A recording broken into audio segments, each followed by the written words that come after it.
Hello everyone, welcome back. तो एक नई क्लास में आपका स्वागत है। और आज हम लोग जस्ट का जो एग्ज़ाम होने वाला है 13 तारीख को, उसके लिए कुछ थोड़ी सी तैयारियां पहले से करने वाले हैं कि हमें किस तरह से जो इलेक्ट्रोमैग्नेटिक थ्योरी में एक पर्टिकुलर टॉपिक है हमारा इलेक्ट्रोमैग्नेटिक इंडक्शन, यहाँ से कुछ क्वेश्चंस इस तरह के आते हैं जिनको बोल सकते हैं कि जनरली क्वेश्चंस इस तरह से पूछे जाते हैं कि कुछ गिने चुने टॉपिक्स हैं, यहाँ से इस तरह के क्वेश्चन स्टार्ट होंगे। और अगर आपको वो नहीं पता है किस तरह से हम लोग कर सकते हैं, इन टॉपिक्स को हैंडल कर सकते हैं, अगर आपको नहीं पता है तो वो क्वेश्चंस आपसे हिलने वाले नहीं हैं। तो थोड़ी सी आज उसी हॉट टॉपिक की बात करेंगे कि कहाँ से क्वेश्चन उठते हैं जनरली इलेक्ट्रोमैग्नेटिक इंडक्शन में। तो फर्स्ट ऑफ ऑल जो पहला कैटेगरी है जहाँ से क्वेश्चंस काफ़ी आते हैं, that is induced EMF. Induced EMF से काफ़ी ज़्यादा क्वेश्चंस पूछे जाते हैं। कहाँ से? Induced EMF. इंड्यूस्ड ईएमएफ है ना। इंड्यूस्ड ईएमएफ से हम सिंपल मतलब क्या समझते हैं? इंड्यूस, जैसा कि आप लोगों ने पहले भी पढ़ा होगा, इंड्यूस्ड ईएमएफ क्या होता है? सिंपल कि जब भी हम लोग किसी एक, मान लो हमारे पास एक सर्कुलर रिंग है, कोई भी हमारे पास एक सिस्टम है जिसमें हम फ्लक्स चेंज कर रहे हैं। कुल मिला के अगर किसी सिस्टम में फ्लक्स चेंज कर रहे हैं, फ्लक्स चेंज करने से क्या समझते हैं? या तो हम मैग्नेटिक फील्ड चेंज करें, या तो हम उस सिस्टम का एरिया चेंज करें, या हम उस सिस्टम का एरिया और जो हमारा मैग्नेटिक फील्ड है उसके बीच का एंगल चेंज करें। अर्थात इंड्यूस्ड ईएमएफ तब आएगा जब फ्लक्स चेंज होगा। जब फ्लक्स चेंज होगा, और फ्लक्स चेंज होने से मतलब क्या समझते हैं? या तो बी चेंज हो, या तो ए चेंज हो, या तो थीटा चेंज हो। थीटा क्या है? बी और ए के बीच का एंगल। तो इसमें तीनों तरीके के सवाल बन सकते हैं। पहली कैटेगरी कहां से बन सकती है? जब आपको बी चेंज कर दे। जब बी चेंज कर दे तो बी चेंज करने में किस तरह का सवाल दे सकता है? मान लो कुछ इस तरह से दिया हुआ है कि आपको मैग्नेटिक फील्ड जो है वो अंदर की तरफ कुछ इस तरह से दिया हुआ है। ये आपका मैग्नेटिक फील्ड है अंदर की तरफ, और यहाँ पे एक सर्कुलर रिंग रखी हुई है। ठीक है, इसकी रेडियस मान ली हमने, इसकी रेडियस मान लो आर।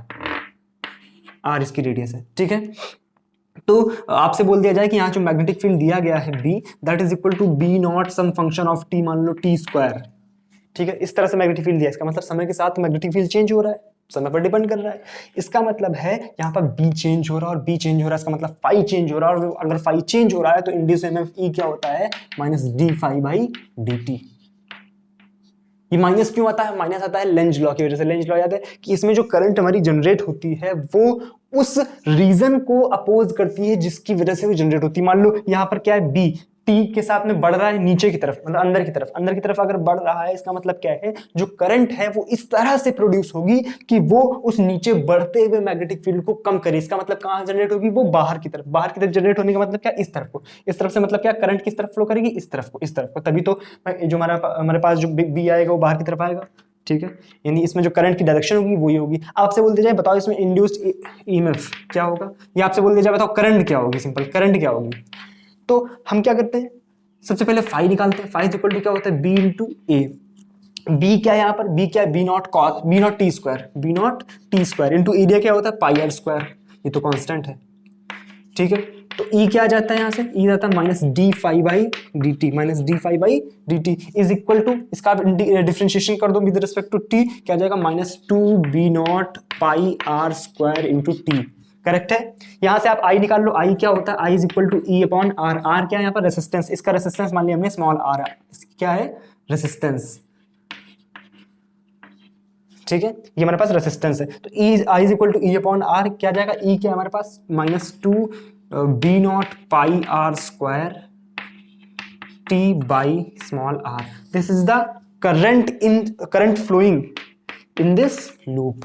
इस लूप में करंट कितनी फ्लो कर रही है? Two B not pi are square T by R, जो कि समय के साथ में बढ़ रही है। समय के साथ में बढ़ रही है, जैसे जैसे मैग्नेटिक फील्ड बढ़ रहा है वैसे वैसे करंट भी बढ़ रही है। क्या मेरी बात क्लियर है? इस तरह से हम यहाँ पे करंट निकाल सकते हैं। मान लो आपसे बोल दिया गया कि बताओ बताओ बताओ बताओ बताओ इसमें टी टाइम में चार्ज कितना फ्लो कर दिया। टी टाइम में चार्ज कितना फ्लो हो गया? तो चार्ज फ्लो करने के लिए क्या करते हैं? Q is equal to d I by, sorry, integration I d t. Integration I d t. आप इस सिंपल क्या करोगे? इसका इंटीग्रेशन कर दोगे। इसका इंटीग्रेशन करोगे तो टी क्या हो जाएगा? T square by two. Two से टू मर जाएगा, बचेगा क्या? B not pi are square by are.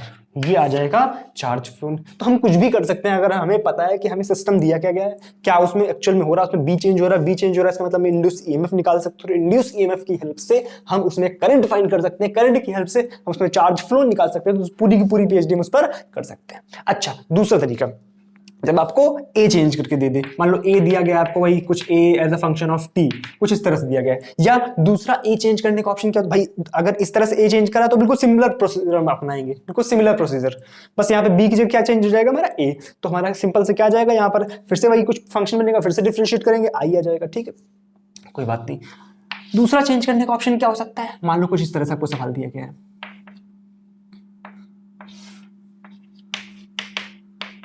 एक ये मैग्नेटिक फील्ड है, किसी एक रीजन में दिया गया है, कांस्टेंट मैग्नेटिक फील्ड है, ठीक है बी नॉट कांस्टेंट है, ठीक है अब मैग्नेटिक फील्ड कांस्टेंट है।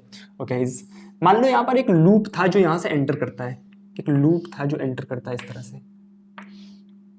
तरह से एंटर करता है इसमें, और आपसे बोला जाएगा, जाहिर सी बात है जैसे जैसे एंटर करेगा वैसे वैसे, भाई अभी क्या है, अभी इसमें बिल्कुल जरा सा भी एंटर नहीं, थोड़ी देर बाद क्या होगा, आफ्टर टी टाइम कुछ इस तरह से हो जाएगा, इतना अंदर चला गया है ना, फिर धीरे क्या होगा, फिर कुछ और भाग अंदर जाएगा, यानी जो रीजन से, भाई अब देखो ये जो लाइन खींची हुई है, इस लाइन के इधर ही तो मैग्नेटिक फील्ड है, इसके इधर तो कुछ भी नहीं है, इसका मतलब क्या है कि जैसे जैसे लूप अंदर जा रहा है तो वो जो लूप है जिसमें से मैग्नेटिक फील्ड की जो लाइंस है वो क्रॉस हो रही है वो बढ़ता जा रहा है, इसका मतलब एरिया चेंज हो रहा है, और एरिया चेंज हो रहा है इसका मतलब क्या है, हमारा फ्लक्स चेंज होगा, और फ्लक्स चेंज होने से हमारा इंड्यूस्ड ईएमएफ जनरेट होगा और उसकी वजह से करंट आ जाएगी। तो सिंपल सी बात है, यहाँ पे एरिया चेंज का क्वेश्चन है, अगर है तो हम देखते हैं क्या इसमें कर सकते हैं।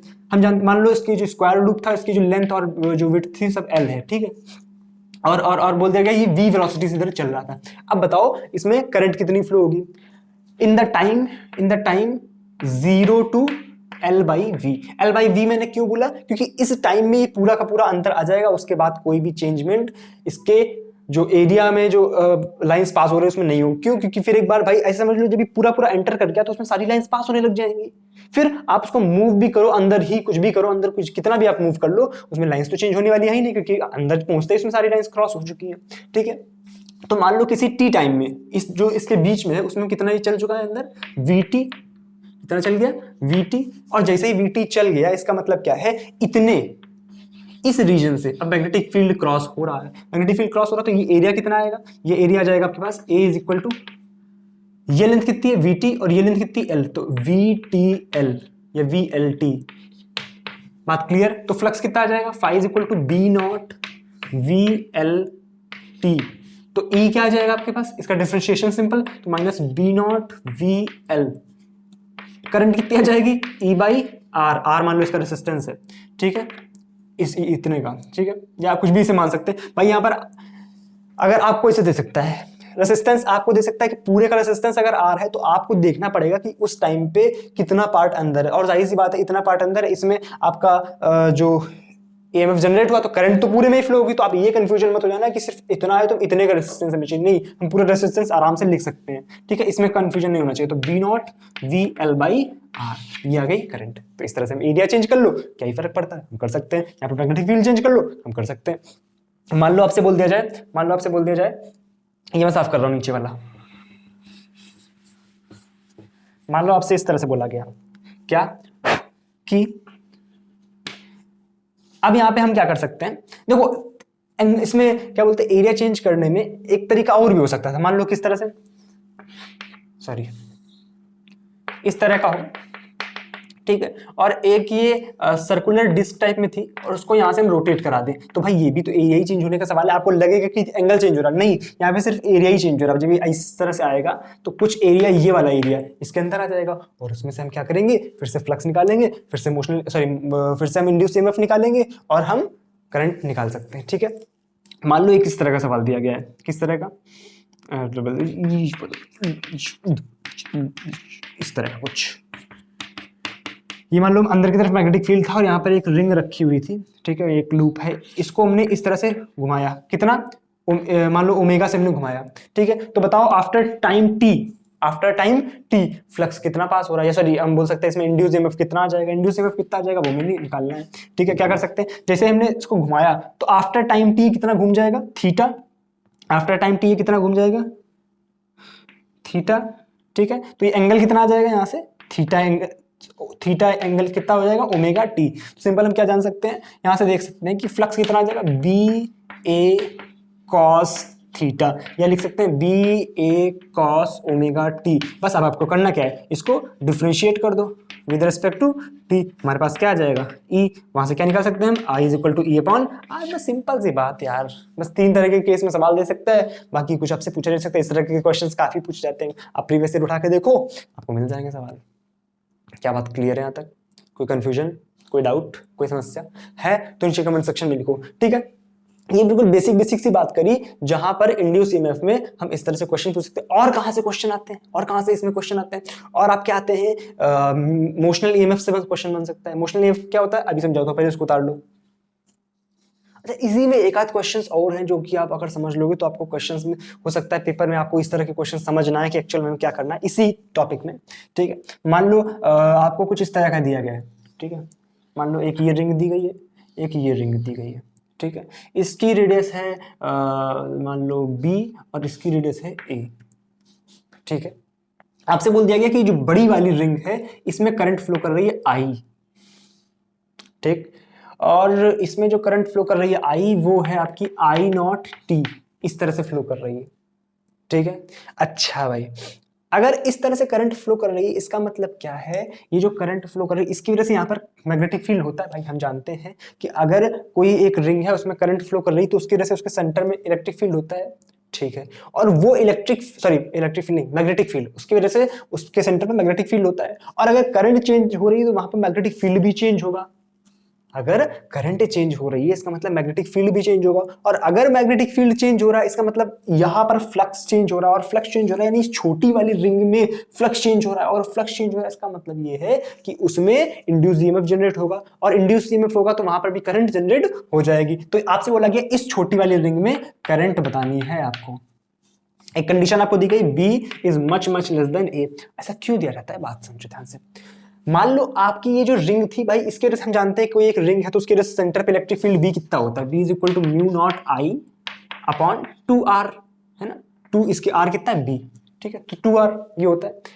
अब ये जो इलेक्ट्रिक फील्ड होता है this is on the centre, ये कहां पर होता है, बिल्कुल सेंटर पे होता है। लेकिन हमें जो मैग्नेटिक फील्ड चाहिए वो तो इस रीजन में चाहिए, इस रीजन में जहां पर ये रिंग रखी हुई है। तो अगर हम मान के चलते हैं कि बी बहुत छोटा है ए से, तो हम मान सकते हैं लगभग ये जो छोटी वाली रिंग है ये कंसंट्रेटेड है कहां पर, बिल्कुल सेंटर पर। यानी ये जो मैग्नेटिक फील्ड है ये एग्जैक्टली इसके पूरे अंदर में समा जा रहा है, क्योंकि बहुत छोटी तो लगभग सेंटर पर ही आ जा रही है। क्या बात क्लियर है यहां तक? इस वजह से ये कंडीशन आपको दी जाती है। इसी में ऐसे कुछ इस तरह से भी आपसे सवाल पूछा जा सकता है कि इस तरह की एक रिंग है, ठीक है, और इसमें करंट फ्लो कर रही है I is equal to I not T square, कुछ इस तरह से करंट फ्लो कर रही है, और इसकी एक्सेस पर एक और रिंग रखी हुई है जो कि यहाँ से कुछ a दूरी पर है, इसकी रेडियस आपको r दे दी गई। बताओ कि इसकी जो अगर रेडियस है दैट इज मान लो a, या सर मान लो b, और b जो है that is much less then r, that is much less then r। तो आपसे बोल दिया जाए बताओ कि इसमें करंट कितनी फ्लो करेगी, तो सेम इसी तरह से क्वेश्चन है। अब इसमें भी क्या है कि इसकी वजह से हम एक्सेस पे इलेक्ट्रिक फील्ड मैग्नेटिक फील्ड निकालना जानते हैं, तो वो जो मैग्नेटिक फील्ड आता है वो एक्सेस के उस पॉइंट पर आता है, ना कि उस पूरे एरिया में। तो इसी वजह से ये आपको सावधानी दी जाती है कि आप उस पॉइंट पर एग्जैक्टली जो निकाल रहे हैं वो इस पूरे के लिए भी आप वैलिड मान सकते हैं, तो इसमें परेशानी होने की कोई जरूरत नहीं। अगर ये नहीं दी गई तो परेशानी है, ठीक है। तो आपने यहाँ पर इलेक्ट्रिक फील्ड निकाला, वो क्या आया, sorry magnetic field, electric field क्यों आ रहा है मुंह से, यहाँ पर जो मैग्नेटिक फील्ड निकाला वो क्या है, mu naught I by 2b। अच्छा, तो b क्या आ गया, आई की वैल्यू रख दी mu not I not T by 2b। हमें फ्लक्स निकालना है इस जगह पर, तो फ्लक्स क्या आ जाएगा इस जगह पर, b इंटू इसका एरिया क्या है पाई सॉरी यहाँ पर a, क्योंकि इसकी वजह से इलेक्ट्रिक बड़ी वाली की वजह से यहाँ पर इलेक्ट्रिक फील्ड निकाला, ठीक है ना। तो mu b into pi b square, ठीक है। b क्या आपका mu not I not by 2a into pi B square into T, ये आ गया फ्लक्स। तो यहाँ पे इंड्यूस ईएमएफ कितना निकाल सकते हैं, इसका डिफरेंशिएशन करेंगे तो टी खत्म हो जाएगा, बचे क्या mu not I not pi B square by 2a। अगर हमसे बोल दिया जाए इसका रेजिस्टेंस r है तो इसमें करंट कितनी फ्लो करेगी, i is equal to mu not I not pi B square by 2ar।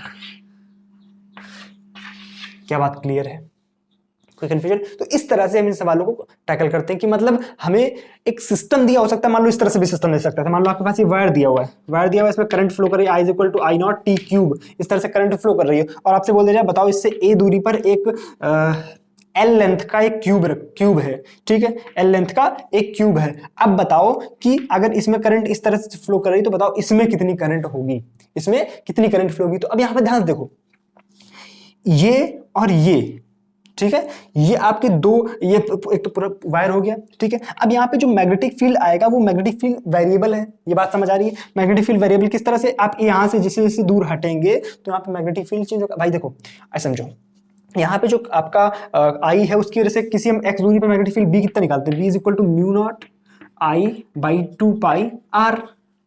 अब यहां पर जो मैग्नेटिक फील्ड निकालेंगे वो अलग होगा और यहां पर जो मैग्नेटिक फील्ड निकालेंगे वो अलग होगा। यहां पर मैग्नेटिक फील्ड निकालेंगे कितना आएगा, B is equal to mu not I not T cube by 2a, और यहां पर जो मैग्नेटिक फील्ड निकालेंगे कितना आएगा, mu naught I not T cube by 2a की जगह क्या हो जाएगा, a plus L, a plus L. क्यों, क्योंकि ये लेंथ आपकी कितनी है, एल।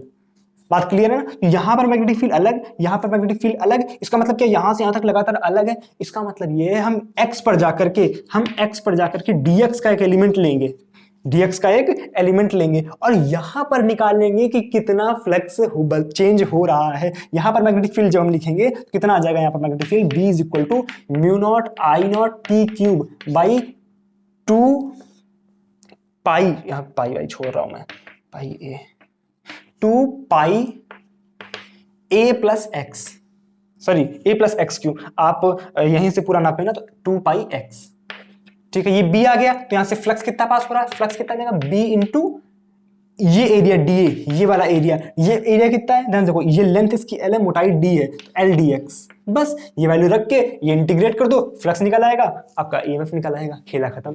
तो इस तरह के भी सिस्टम आपको दे सकता है कि जहां पर एक सिस्टम की वजह से दूसरे में, भाई एक में हम अगर करंट चेंज करेंगे तो उसकी वजह से मैग्नेटिक फील्ड चेंज होगा और उसकी वजह से जो मैग्नेटिक फील्ड चेंज हो रहा है वो दूसरे सिस्टम को अफेक्ट कर रहा है, उसमें हमारी करंट को जनरेट कर दे रहा है। उस करंट को आपसे पूछा जा सकता है, उसके हिसाब से वहां पे एक चार्ज भी उसने निकाल सकता है, कुछ भी पूछ सकता है, इस तरह की चीजें। तो ये आपके काफी इंपॉर्टेंट टॉपिक है जहां से क्वेश्चंस आने की प्रोबेबिलिटी काफी ज्यादा होती है। क्या मेरी बात क्लियर है? अच्छा, यहाँ पे एक टॉपिक और है जो कि काफी इंपॉर्टेंट है, उसको मैं बताता हूँ, that is motional EMF. That is motional EMF, वहां से भी क्वेश्चन बन सकता है, ठीक है।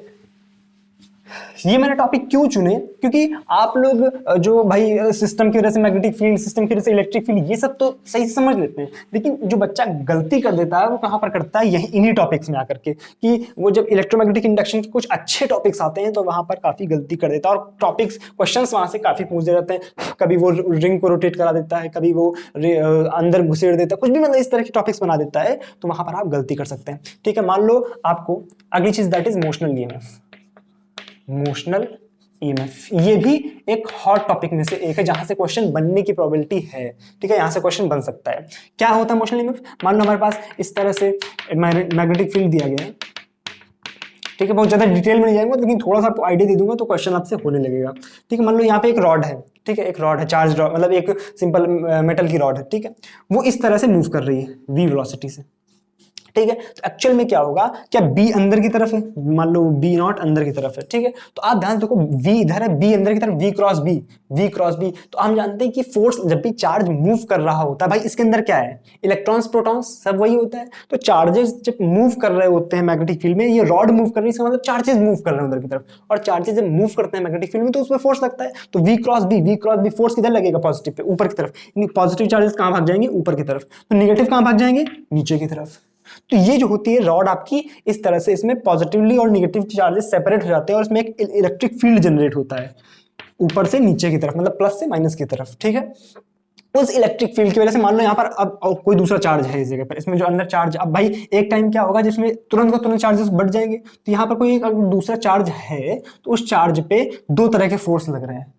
पहला फोर्स QVB ऊपर की तरफ और नीचे QE। भाई हो क्या रहा है, जैसे जैसे ये आगे की तरफ बढ़ रहा है वैसे वैसे ये आपका जो इलेक्ट्रिक फील्ड है वो स्ट्रांग हो रहा है, यानी एक टाइम वो आएगा जब ये दोनों फोर्सेस आपस में बैलेंस कर लेंगे, उस टाइम पे ये चार्ज कहीं मूव नहीं करेगा, तो उस टाइम पे जो QVB होगा वो QE के बराबर होगा, यानी E जो होगा, इलेक्ट्रिक फील्ड जो जनरेट हुआ है वो किसके बराबर हो जाएगा, VB के बराबर। तो यानी जब ये इलेक्ट्रिक फील्ड यहाँ पर जनरेट हो जाएगा उस टाइम पे चार्जेस जो है वो मूव करना बंद कर देंगे, ठीक है। उस टाइम पे ये स्टेबल हो जाएगा बिल्कुल, इसके अंदर के जो चार्जेस हैं, यानी इलेक्ट्रिक फील्ड बिल्कुल स्टेबल हो गया।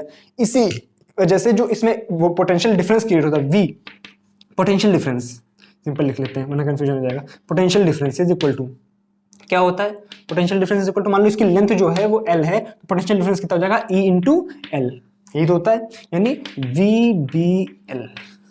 This is the potential difference created between these two points. इसका अगर स्टैंडर्ड फॉर्म देखें तो इसको आप मान लो कोई एंगल पे मूव कर रहा है, एल की डायरेक्शन कुछ अलग है, वी की डायरेक्शन कुछ अलग है, तो आप इसको जो स्टैंडर्ड फॉर्म जनरल फॉर्मूला लिखते हैं, इसका जो जनरल फॉर्मूला लिखते हैं that is like this, V cross B dot L. This is the general formula, this is the general formula. किस तरह से कि मान लो हमारे पास मैग्नेटिक फील्ड कुछ अंदर है,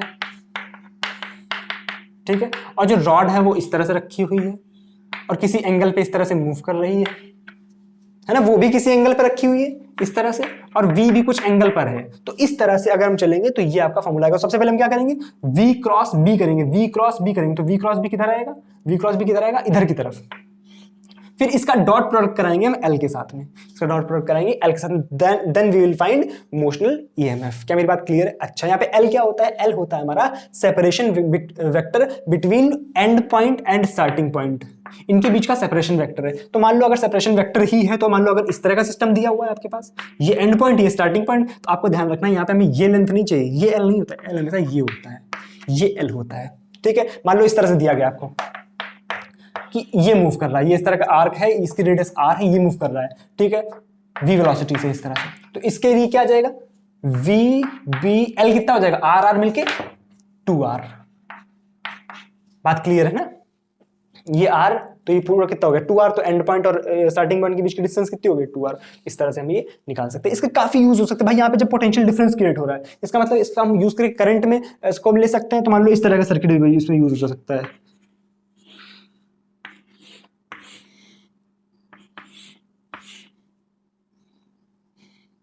इस तरह का।